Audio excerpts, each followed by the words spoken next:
Hello, today we're going to show you how to make a transfer on Emery's new mobile app.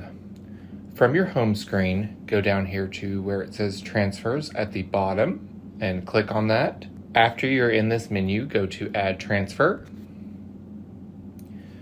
Pick out where you want your transfer to come from by scrolling left or right,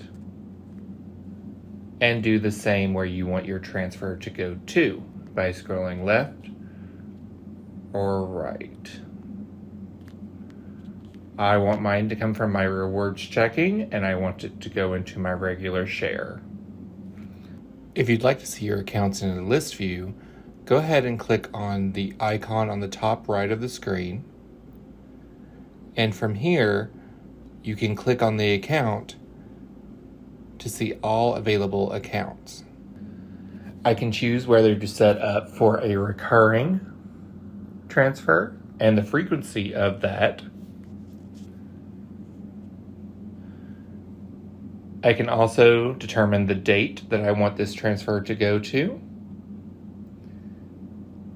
I can add a favorite, and I can put a comment on here to remind me what that transfer is.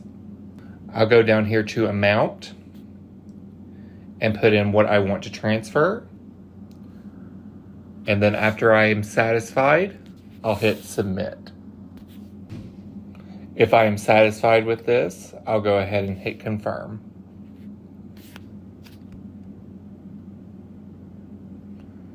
Success. And that's how you make a transfer with Emery's new mobile app.